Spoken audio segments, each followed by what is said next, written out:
you. Prateek, if you could just share the presentation with us. Yes, I was about to ask if you have the presentation first. Perfect. I think he's passed out. Let me know if you guys can see the presentations, then I'll kind of get started. Yep, all clear. All right. Okay. Let me start with I think Avnish and has already kind of introduced, but just to kind of do this quick thing about who are you listening to and is the person even worth listening to, you have to kind of sell yourself, right? And that's something that you guys, youngsters, should always remember. In every conversation, you're doing a little bit of selling. In every conversation, a little bit of sales involved. Even when you're selling your work around the code that you write or the analysis that you do or the models that you build.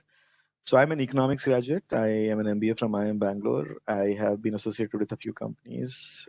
Few of them got acquired by bigger companies, so I became part of bigger companies and so on.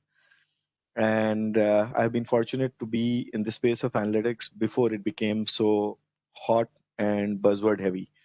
So I've been here in the space since 2003. So that's been a good run. And I've worked with a lot of marquee clients, whether it is Pepsi, whether it is Coke, whether it is Wells Fargo or Capital One, or ICICI or HDFC in India, Closer Home, and so on and so forth.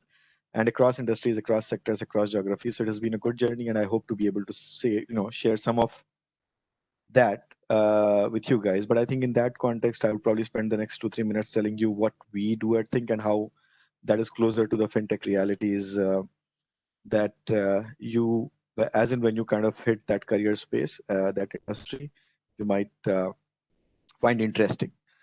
So a little bit about Think. We have two reasonably successful products. We have Algo 360, which is probably the largest AI-driven alternate credit score.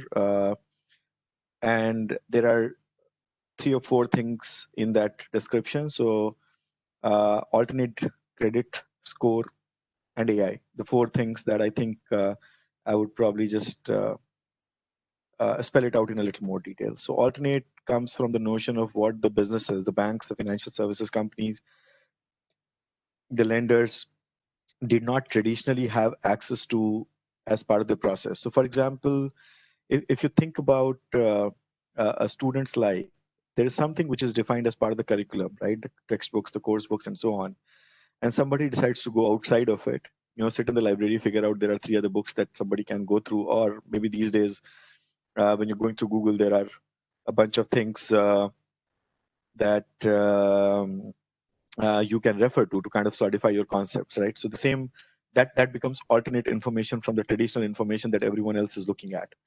So in our case, we're looking at a lot of information which is coming in the world of mobile devices, social media, third-party data sources, and so on, and trying to bring it all under the umbrella of one thing called credit.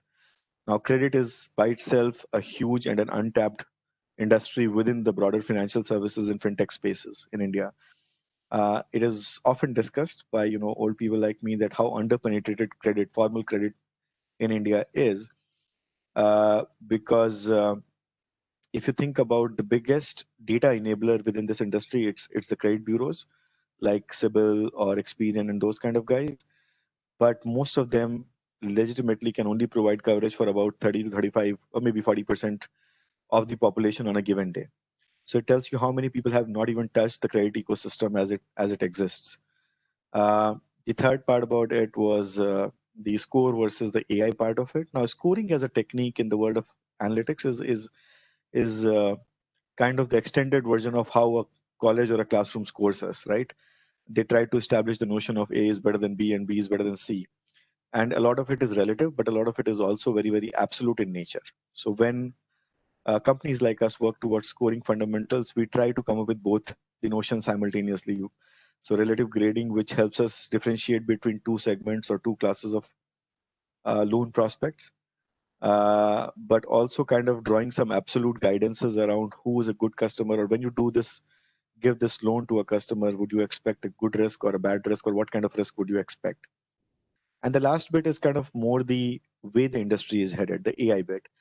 Now, traditionally, when I used to work on scores and scorecards in 2004, once a scorecard was built, we would typically expect it to not go through any major change for the next 6 months to a year for sure, and preferably not for the next 2 years. All the changes in that window were very minor.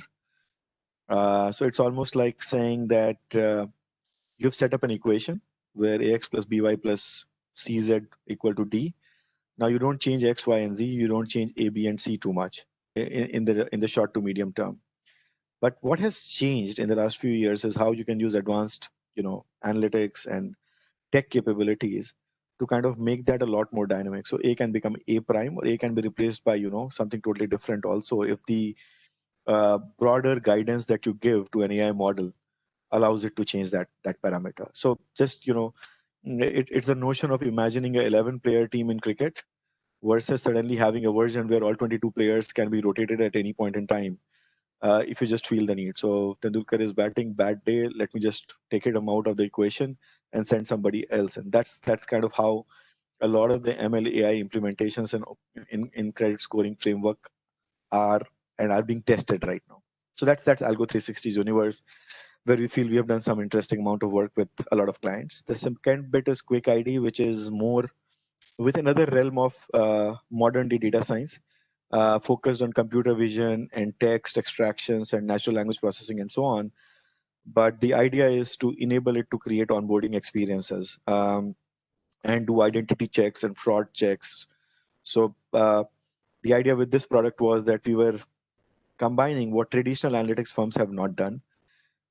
So a part of it is we built a lot of technology integrations with a lot of regulated and unregulated data providers. B is that we built a lot of image and video oriented technology. So the ability to kind of compress video streams the way a WhatsApp video call does and works very well in even low bandwidth situations versus if somebody is looking at a screen and there's a video screen, stream coming in, then the ability to tag that person as saying, this person is Amit Das is a level of image recognition technique, right? And we know that there's a lot of work happening in that space. The flag bearer of that right now seems to be the company called Tesla.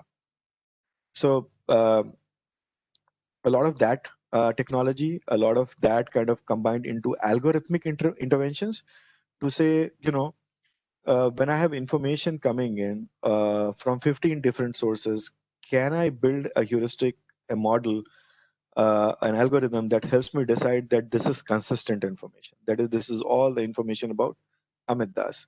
So, for example, if I go and search Amit Das on Google right now, the common name that it is, you will find probably 150 different Amit Dases out there.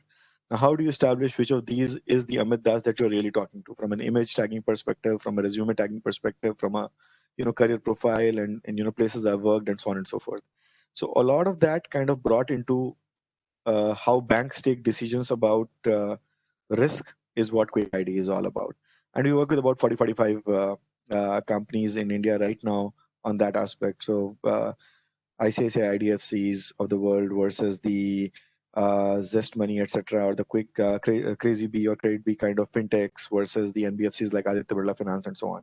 So there's an entire battery of, and this is kind of something that Avnish briefly mentioned around fintech and fintech enablers. So if you think about fintech, it's made up of two components, fin and tech, right? The technology enablement or modernization of finance as a sector is what fintech was all about. And some of us basically exist as enabling entities within that space. So we don't do everything. We have some components where we try to specialize in. I will not waste too much of the time here for the group, but while we do all of this, while we do work with a lot of companies, we have a lot of these, interesting, small code, low code, no code kind of solutions that we've built over the years. With the idea being that ultimately all of us think like, for the want of a better word, all of us think like entrepreneurs, engineers. The idea is to find the most efficient and the most robust way of doing something that seems like a repetitive task. And when I become the data science engineer, I try to say, with every learning, with every round of doing it, I want it to evolve. I wanted to have a notion of machine learning built into it. So that's the kind of how we are as a company, and we also do a lot of work with, across the life cycle. And this part, I'm going to come back to it when I talk about what analytics and FS means. Some of our clients and stuff. Now, analytics interface and what it means for an aspiring data analytics professional, that's kind of how I was thinking about what I'm going to say for the rest of the conversation. So if we think about financial services as a broader space itself, it has the notion of portfolios which are asset heavy portfolios or liability heavy portfolios. So when a bank gives you a loan, when a bank gives you an auto loan versus a home loan versus a personal loan, versus when a bank takes money from you in the form of a saving account, money or FDs or RDs, etc., these belong to the assets and liabilities universe. And within each of these, you will find that there are companies that are trying to establish themselves or change the way they do a lot of the things. Now, if you think about any of these businesses, they will have very strategy-heavy offices like the CXO's office. You'll have different functions like marketing, risk, operations, HR, finance, and so on and so forth. And within each of these intersections, so let's say, what does the operations team in an auto company use? They may have legacy or scattered data sources that they're getting from all kinds of implementations, technologies, applications that they have built. As analytics professionals, typically this is where we begin. We start either playing a part in the type of data that is getting captured or should be getting captured, or sometimes when we walk in late, we start by asking questions, what is the data that you're really capturing, right? Some of the things that you will notice that happens at the time is that many companies may have data warehouses where they try to create versions of truth, and they may not have that. So we often come across scenarios where there are no, mature organization of data. Within that, people start getting towards what we often make a joke about, is that every large organization has probably 200 plus reports that are doing the rounds. Every day, this sales report, volume report, lead generation report, risk report, all kinds of reports happen. And at some point, people get tired of them and they stop looking at it, barring a few of them. But in general, almost every business goes from an evolution perspective, raw data to somewhat more mature data assets to now custom business intelligence or reports, etc., that exist. Now, in some ways, in some cases, when you are talking about very large organization, that's when we have these notions of enterprise data organization, enterprise data warehouse, data lakes that give companies additional capability of how to work with this. And all of that leads to is a notion of what I call productized analytics, extremely canned, extremely well-defined things that are very, very important, and you need it almost on a regular basis. But what it does is it does two things. It pushes a lot of insights back to different parts of the business, whether it is to the functions, whether it is to the line of businesses, they start pushing information and insights back to these. Versus the second part, which is kind of the more uh, interesting way of kind of moving back to productized analytics, is consultative analytics. What happens here is some business leader walks in with a question that's bothering them, and then you start solving that problem. And at some point, that information becomes a part of productized. Whatever you solved for as a problem once, twice, thrice, becomes productized analytics. So when you think about a lot of companies and the way they have evolved, like let's say a Looker as a data visualization and data transformation tool, highly valued, acquired by Google, they would have started by being very, very framework oriented to solve a set of problems. Then they realized, oh, I'm solving it over and over again. This is the productized version of it. And that's how they create a lot of efficiency and value for the people who are asking for them. But the important thing to remember is, every line of business, and we'll come to that in a second, will have its own unique requirements. Every function will have its own unique requirements. They will have their own unique data, complications or data asks. And somewhere your journey as a good analyst, as a person who has the capability to analyze things, will start at that intersection before you actually get to use a tool to get to the point. Now, the last lens that you have to remember is that the same problem or similar set of problems might acquire very, very different perspectives when you start looking at it over a customer's life cycle. So when a bank looks at a customer versus when a loan company looks at a customer, they look at it very, very differently. Because when a bank is looking at a customer, they think of the person as, oh, I got this customer by giving them a savings account product, but tomorrow I can give them a loan, and the day after I can give them a credit card.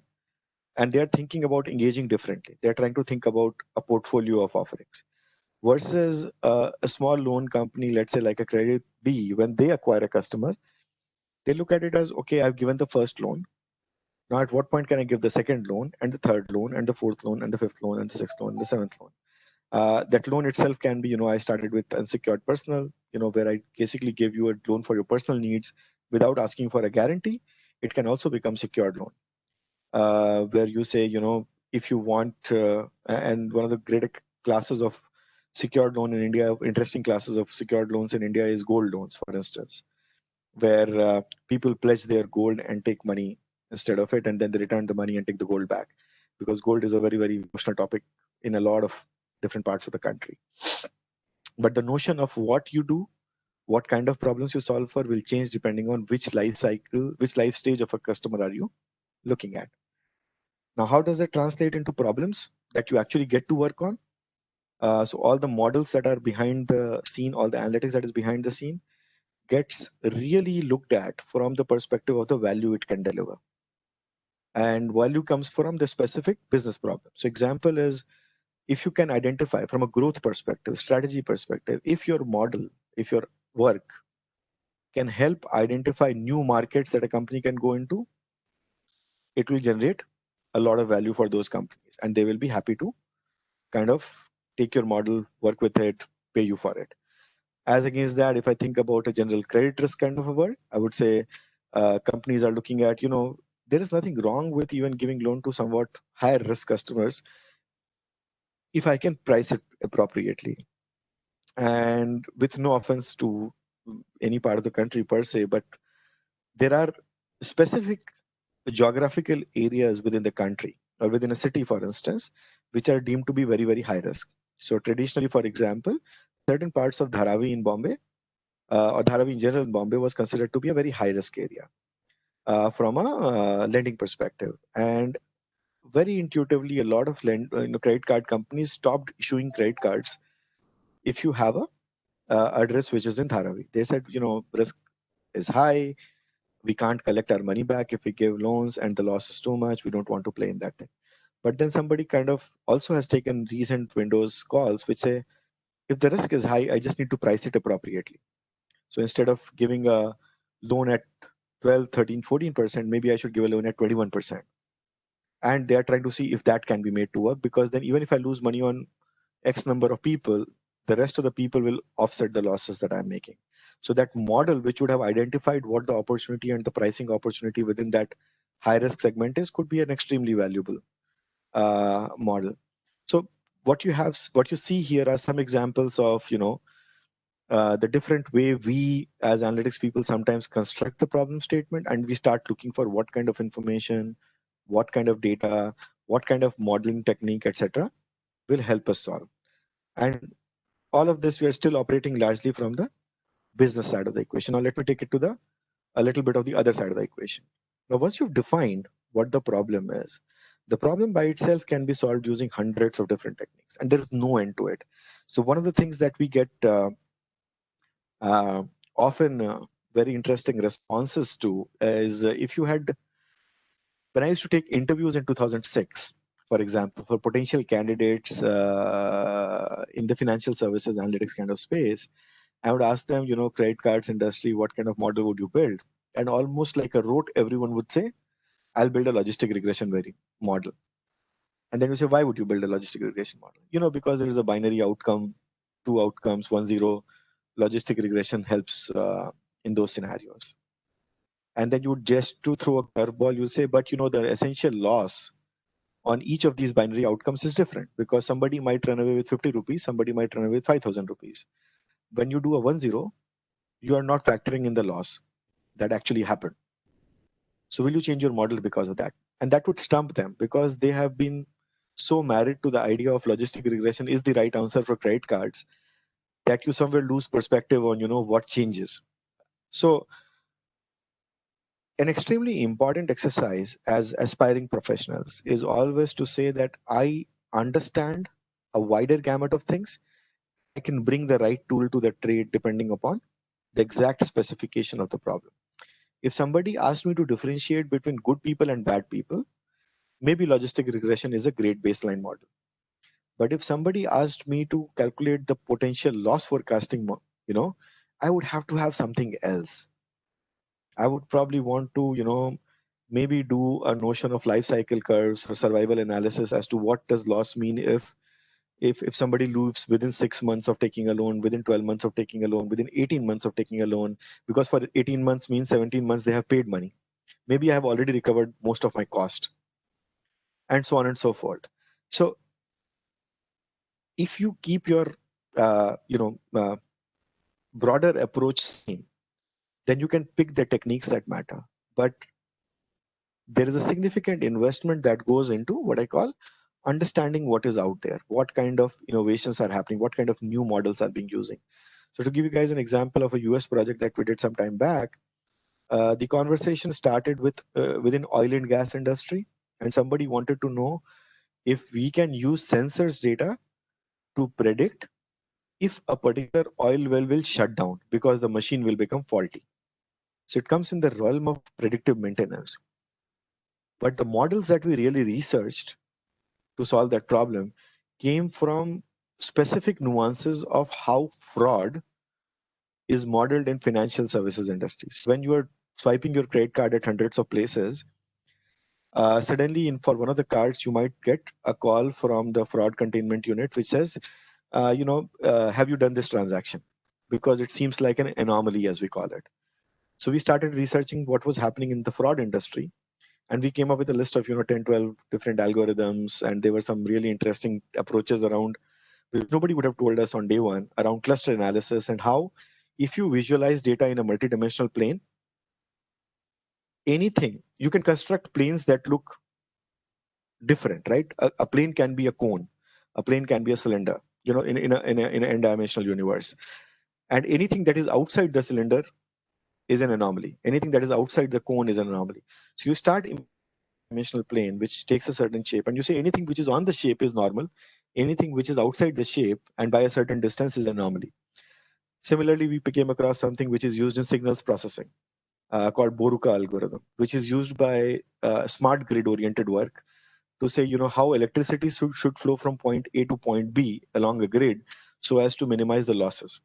So when you start looking at those things and you start building your models by leveraging things that are happening elsewhere, your knowledge base is a lot more agile, your knowledge base is a lot more flexible, and you can pick the techniques that are relevant for a particular problem. But it's a vast universe, and you have to keep learning for the rest of your life. I feel so inadequate after 20 years that I don't know enough uh, on most days. So it's a never-ending cycle of learning in that sense, and it keeps you very close to statistics, maths, computer science, mathematical finance, and those kind of papers. While we do talk a lot fashionably about deep learning and AI, if you don't understand what is happening behind that AI, you'll never be able to control what happens at the front end. So it's extremely important to kind of remember that before a ML model is built, there is a base model that is defined. And when an ML model is allowed to take the conclusions to a front end in the form of an AI application, there are thresholds, there are boundaries that have to be kept. Like, for instance, uh, a lot of you would have seen those Boston Dynamics kind of videos where there are these robotic dogs doing flips or being made to do certain types of activities. If you open up the gates and say this dog can do anything, there are no controls, then the dog may just run away from the lab one day, right? So there are some boundaries that are set even around the robotic actions to say your motion is contained to this much space, or your actions are limited to a jump, a flip, a left, a right, and so on and so forth. So you don't let it go completely out of hand, because you understand what is happening and what a particular model input will create as an outcome. And you guys should read about a lot of the open sourced publications that Tesla has kind of made, because that's fascinating in its complexity and its simplicity about how they solve problems. That this is one of the things that you have to kind of work with as you think about what kind of analytics happens. This is the second thing that you'll have to work with. So, which is the kind of tools and tech that you have access to. But actually, let me start here and then I'll come back to here in a second. So there are 4 buckets of skills that you will have to really acquire for being a good data scientist, whether it is in fintech or any other space for that matter. Your ability to read, structure, organize data. This is unfortunately one of those unglamorous parts of your life where 60-70% of my life is spent around what data, where is it going to come from, is it good or clean data, how do I put it in a structure which allows me to solve the problems that I want to solve. The second bucket is about the ability to understand data through, distributions, mean, median, mode, percentiles, kurtosis, skewness, and all of those things. But also in terms of being able to write hypothesis, good hypothesis. So what do I mean by hypothesis? One of those things that a lot of people think hypothesis as conjectures. They are not. Hypothesis basic condition is that it has to be something which is testable. So for a long time in the history of human evolution, the sun rises in the east was not a testable hypothesis because a lot of the surrounding constraints and the data was not there. But at some point it became a testable hypothesis, which is when we came to the conclusion that yes, the sun does rise in the east. So you have to write very clear, very testable statements that you're looking for. For example, when we say that younger people tend to be more risky than middle-aged people. Now, to solve for something as simple as that in the world of risk in fintech, you need to have reasonable amount of data. And you're saying, I need to check how many people do I have that were young, let's say less than 30 years of age versus 30 to 40 years of age versus 40 to 50 years of age. How many of them took a loan? How many of them defaulted on the loan, etc. When I do the comparative analysis, I also need to know that there is, a difference of 0.1%, etc., which can be a mathematical error. It is also a significant error. It can lead to outcomes which are very different in the market.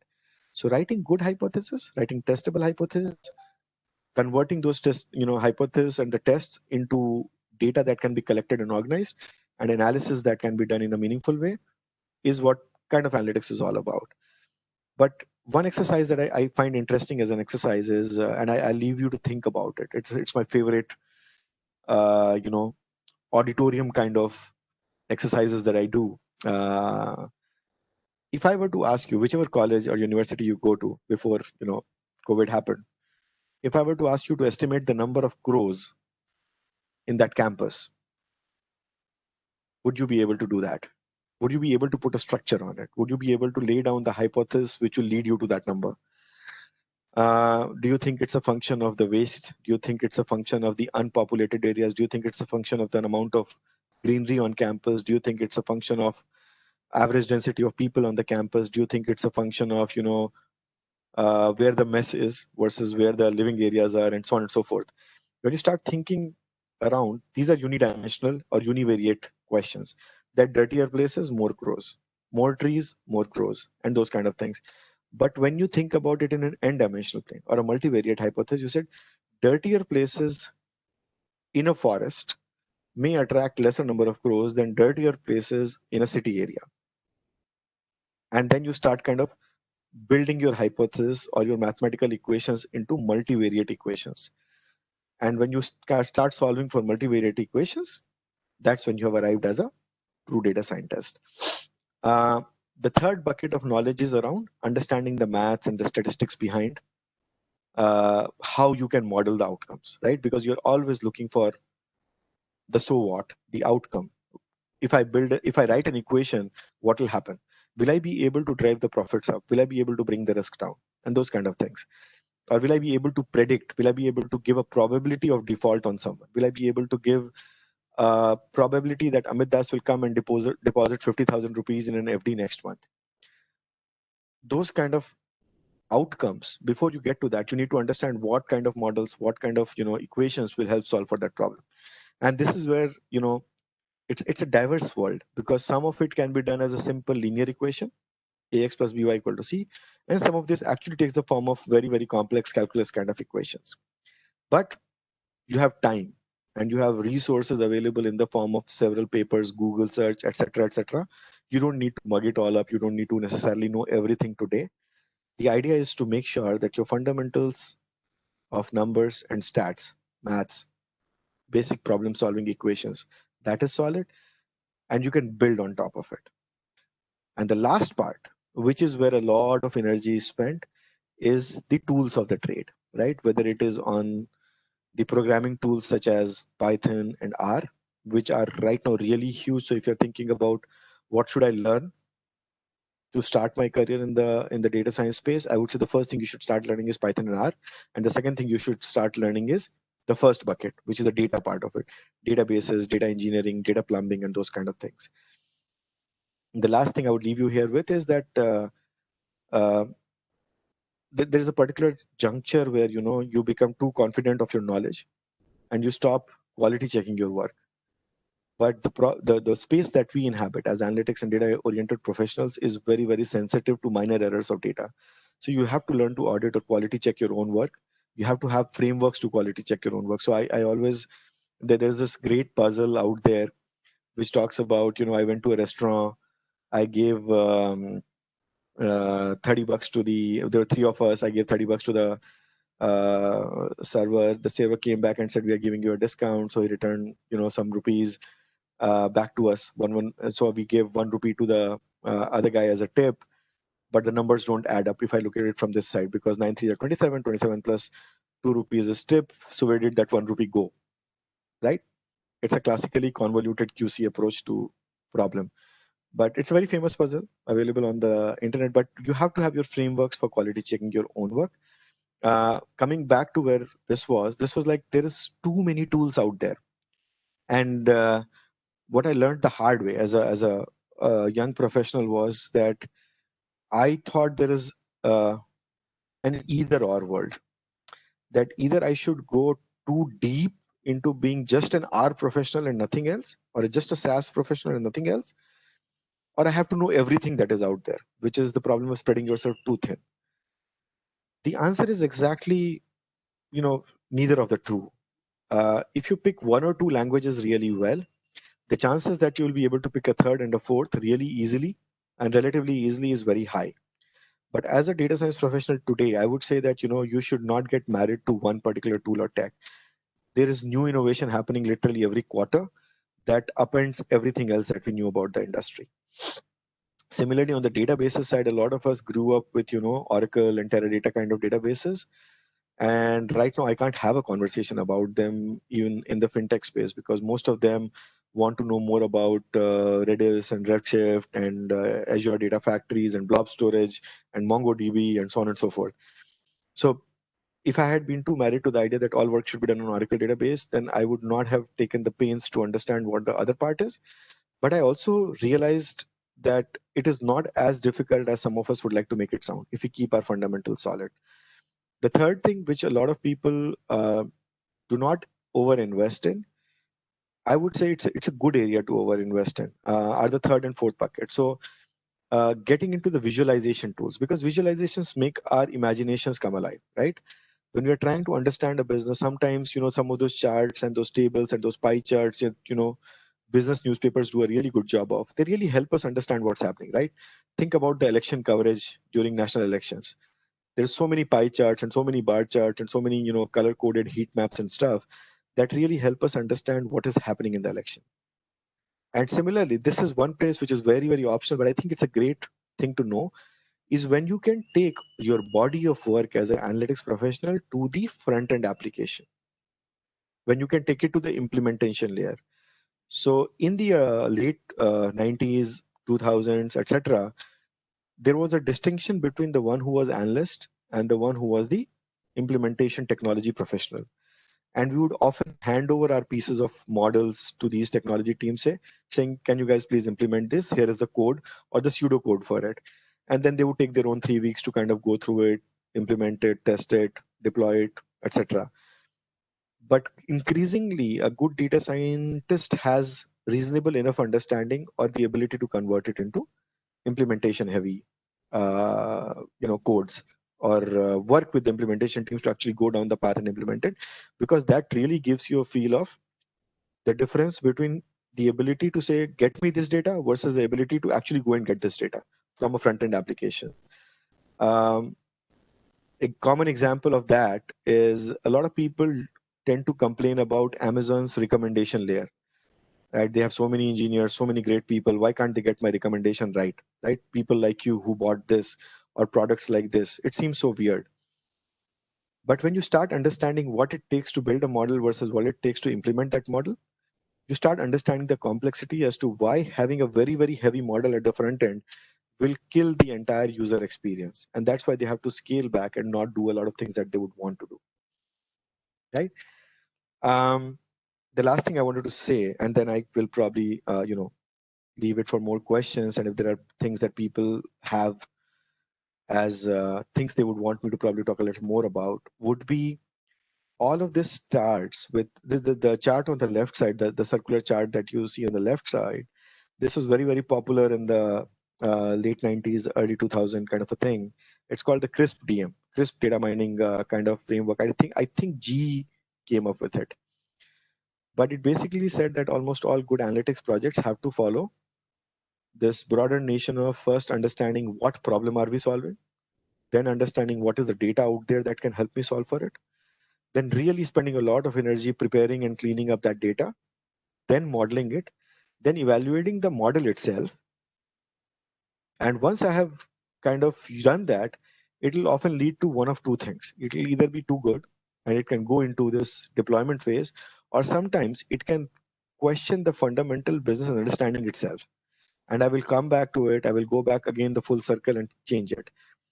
But this simplistic structure of 6 steps is extremely difficult to follow when you start getting into your day-to-day life as a analytics or a data science professional, because most people start working on the data without fully understanding what is the business context in which they are trying to solve for, or how will they measure the worth of their model. So there are too many people out there who will measure the worth of their model only on the model statistics like KS or Gini or those kind of things. But there's a secondary side of model evaluation which comes from the business impact it will create. And that balance between the science and art of data science is kind of where a lot of analytics professionals never really reach their potential, because they are seen as too much of a nerd, or they are seen as too frivolous and who compromise too many standards and not get the uh, the model part of it, the sanctity of the model, right? So just remember this when you're kind of trying to build, and I was listening to Avnish earlier that it's there have been a series of these conversations. So I'm sure people have talked about digital lending, wealth as a space, insurance as a space, risk management as spaces, and so on and so forth. There's a notion to understand what those industries, those fintech spaces are. But once you have kind of done that quick fire understanding of what that space is, uh, I often lay it down to saying, if you understood it, you should be able to write clearly testable statements, hypotheses. So if I'm asking you to solve for the problem like, how can you get me more credit card customers? You have to understand where do credit card customers come from, right? Who are good customers versus bad customers? Are there like different types of credit customers in terms of, very simple 20,000, 50,000 rupee credit limit kind of credit cards versus 1 lakh rupee credit cards? If the same question were to be asked in the case of a farm loan, agri loan versus a general personal loan for a person or for any individual like you or me, then those two will have very different business or industry nuances.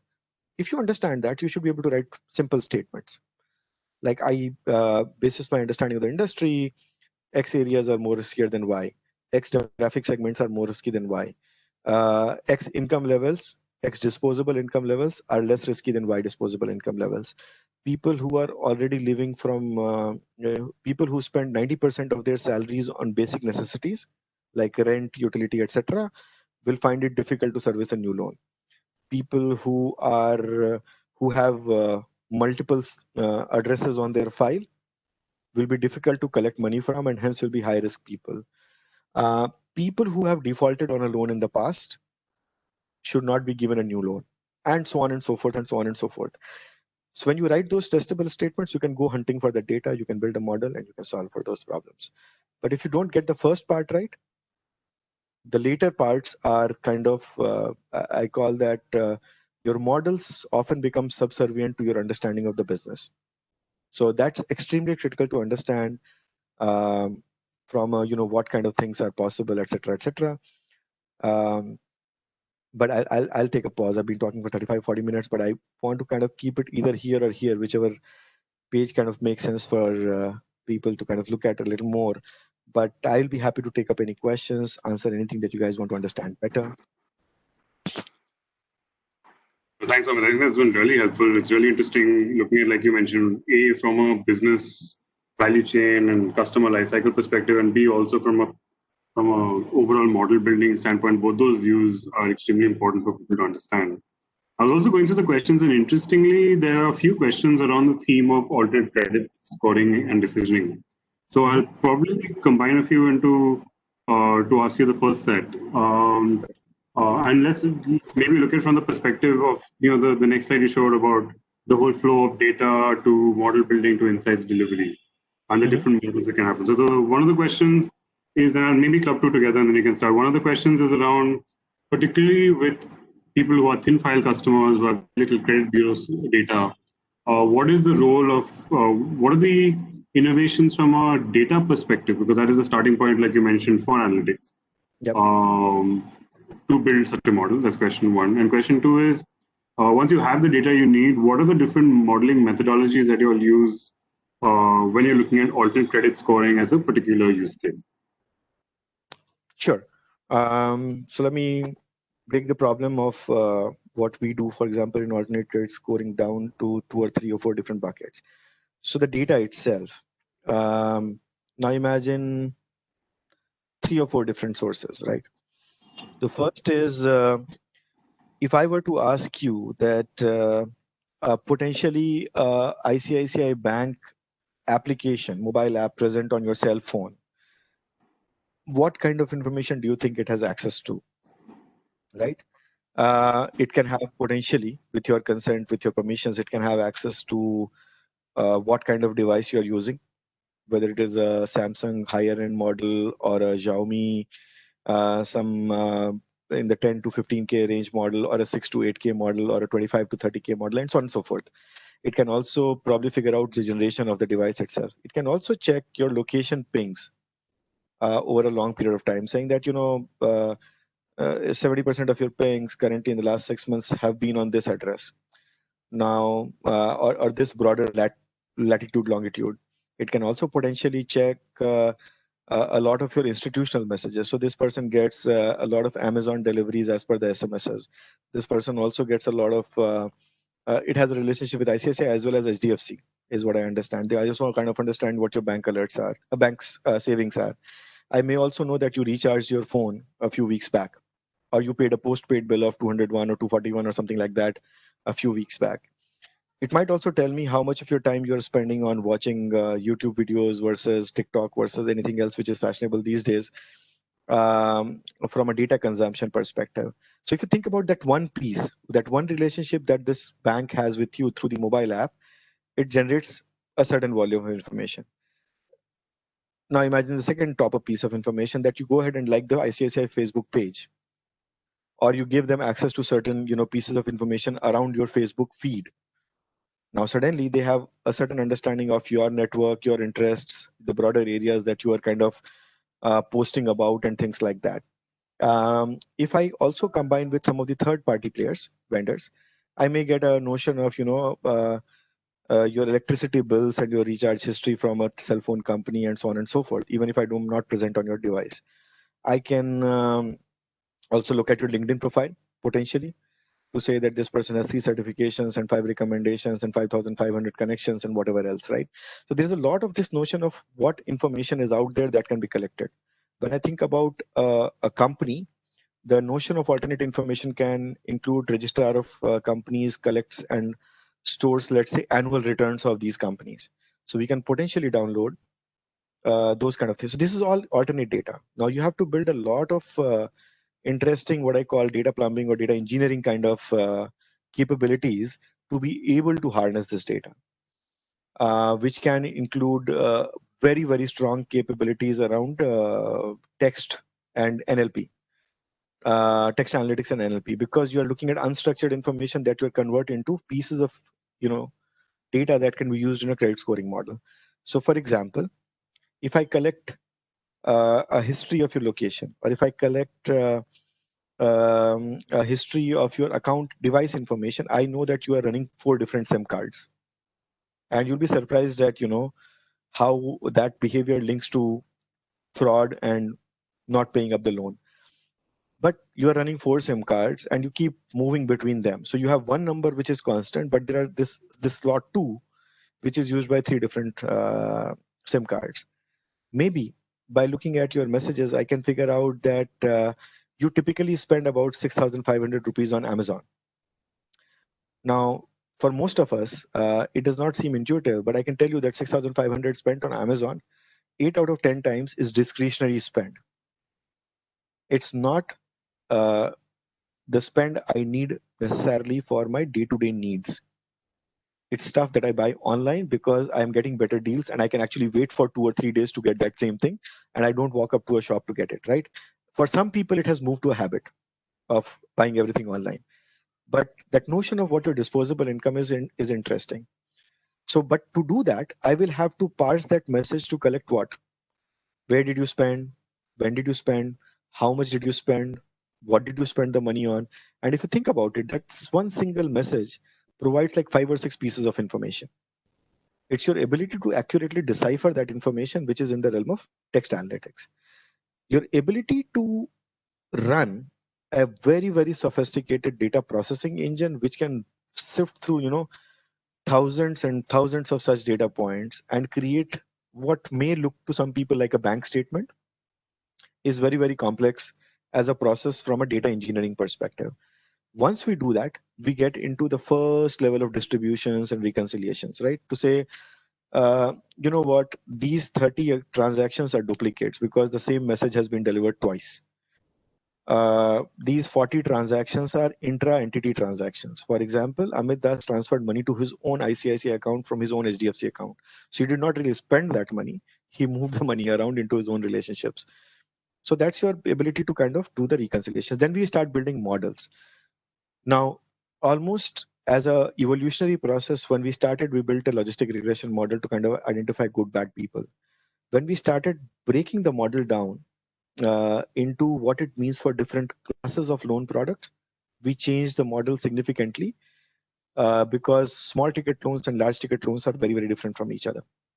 Then to do that model, we also had to create close to 700, 800 new variables, new features within the model, with one challenging the other.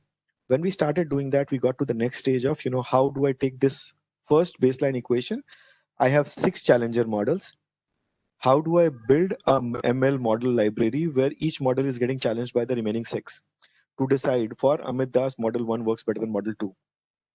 And hence the score that is arrived at using model 2 is a better model, and so on and so forth. So that's kind of how it works out as a simplistic process.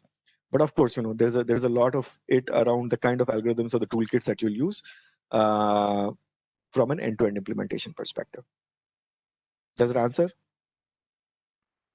Yeah, no, thanks. I think that really helps because I think you also touched a point. There was another question here saying, what are the common strategies used when it comes to data collection in the fintech space? And I think you also alluded to that. Yes. But it's quite interesting in terms of what you mentioned in terms of possibly using analytics to get insights for further analytical modeling. And I guess that becomes something that becomes more intuitive as you go along and as you get more experience in terms of building it. One follow-up question, particularly on the modeling piece itself. Like once you've got hold of the data, what kind of model do you use? And one thought that comes to mind is particularly, say, for thin file customers where you don't have access to traditional repayment behavior. What do you use as a proxy for your dependent variable, or what strategies would you suggest, like a loan flow? How would you go about building something like that? So we always so there are multiple strategies in play here. So for example, and we can learn a lot from our day-to-day behaviors. So if I were to ask the broader crew, if you have 3 bills to pay, let's say one is your electricity bill of home, one is an EMI of similar amount, and one is the telephone bill of similar amount, which one would you pay first? And which one would you pay last?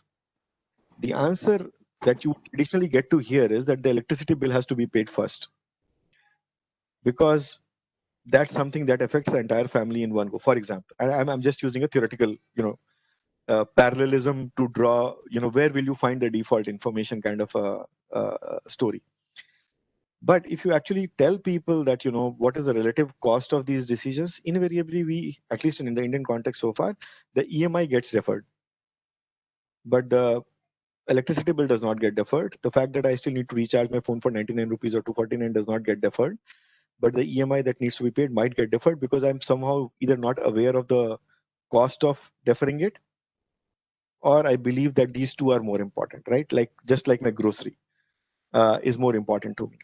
So when, for example, and this is very interesting from a different project context that we came across, where we had the opportunity to combine what happens in retail stores with all the financial information. And we said when somebody's center of plate goes down, center of plate is dal, chawal, those kind of expenses, that's a clearer indication of financial distress, for example.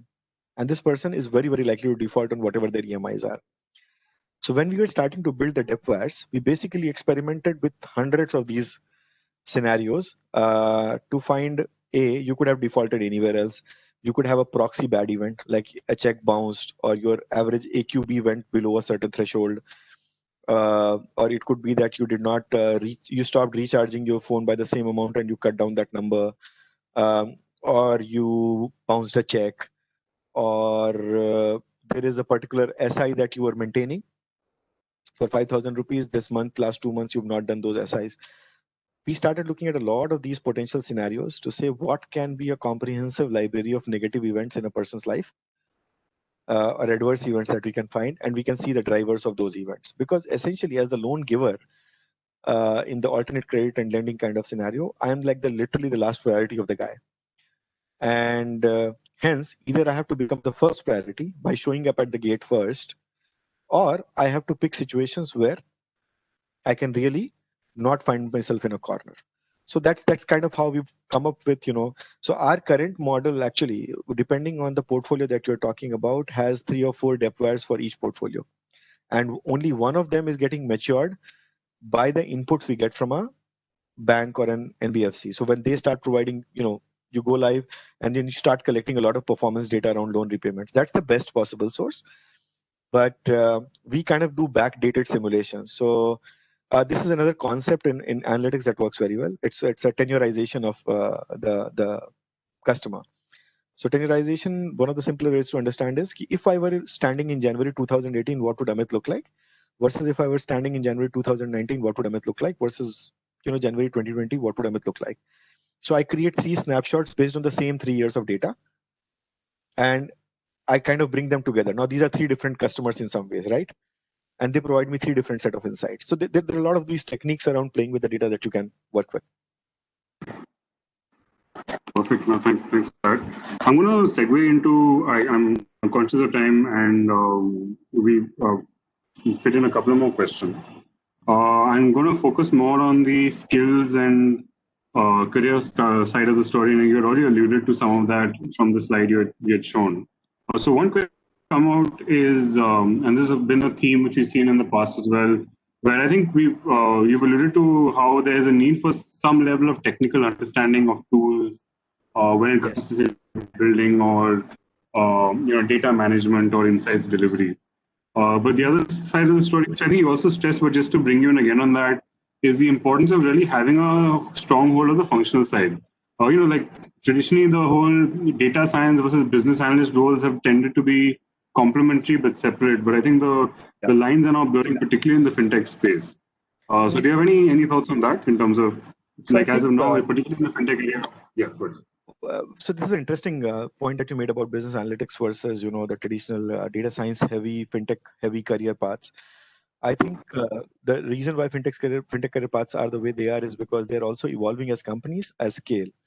So everyone does a lot of things, and when you get to a bank, people do what their job is, right? So it's a context which is super important to understand what will be expected of you. But I will kind of give you 2 possible frameworks to evaluate where you want to be as professionals. There is a career path which is more generalist, more business centric, professional. And increasingly, with every passing year, we are seeing that the people who have built data heavy or analytics heavy careers have as much of a shot to be the CEO of a company as the people who started with sales or marketing as career paths. Earlier years, all of us on this panelist side of the call will tell you it was very, very difficult for somebody who was coming from the technology side of the organization, etc., to really be the CEO. Their career paths was more like to be the CTO. But for that, your bias, your knowledge bias around functional side has to be very, very high. Versus if you actually want to think about what will the next 15 years look like from a very, very strong data science professional, I would say you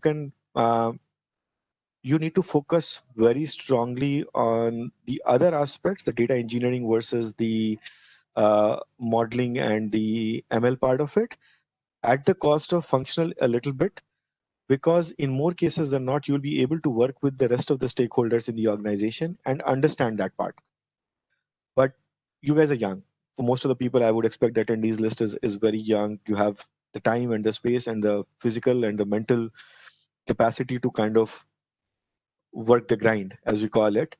I would say do not compromise on anything. Try to make sure that your reading is diverse so that you're understanding fintech as a space, because fintech, we love our jargons. Somebody convoluted the whole analytics space by using the word big data, and now nobody knows what big data is. But big data is a combination of a bunch of things. Similarly, fintech is a combination of a bunch of things. If you think about fintech, there is the sourcing aspect of it. There's the distribution or the part of it. There's the underwriting part of it. There is the operations part of it. There's the collections part of it. There's the technology part of it. There is the application development part of it versus the hardware software infrastructure part of it, and so on and so forth.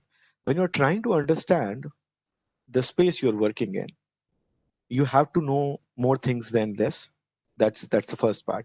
But if you're very clear that you want to build a more data science heavy career path, I would basically redistribute the time that I spend on each of these areas to reflect my understanding of the data and the programming and the statistics over my understanding of the business itself, because that will keep me fungible across industries. That will also turn me into a better data scientist.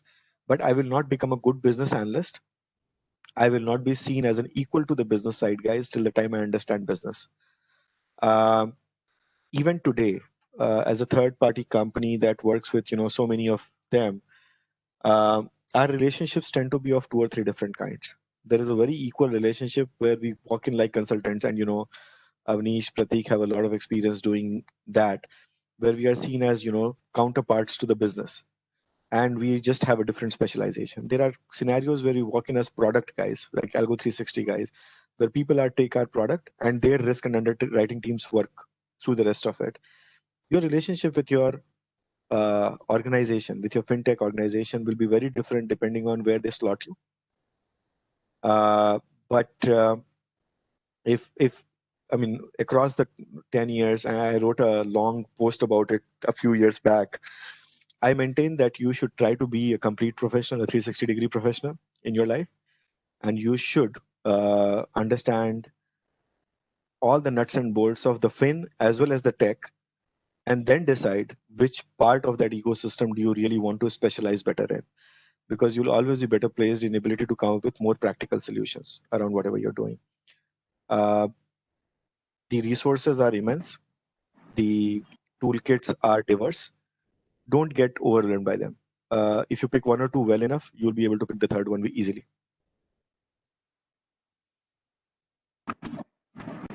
Thanks, Amit. I think that was a really good insight and very comprehensive in terms of, particularly for on this call today, I think is really relevant in terms of hearing the importance of exploring it all and then looking at which areas you really want to deep dive into. But at this stage, yes, really like looking at your different options and building your capabilities and doing your research is the most important thing at this stage, particularly for wanting to expand your careers.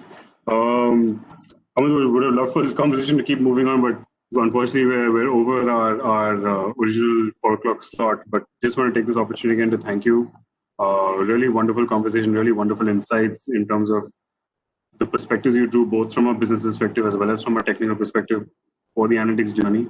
And also thank you to all of you who joined in on the call. Thank you for your questions. Some really interesting perspectives that we were able to share with Amit and get his points of view on as well. As we always say, please don't hesitate to reach out. We're sharing our email address as well. In case you have any other follow-up questions for Amit, happy to pass those on as well. Or if you have any specific comments on the way we run this or any areas you would like us to focus on, please do write in and we'll be happy to hear your feedback as well. But for now, one more time, thank you so much, Amit, and hope everybody has a good day. Thank you so much. Thank you very much, everyone. Thank you.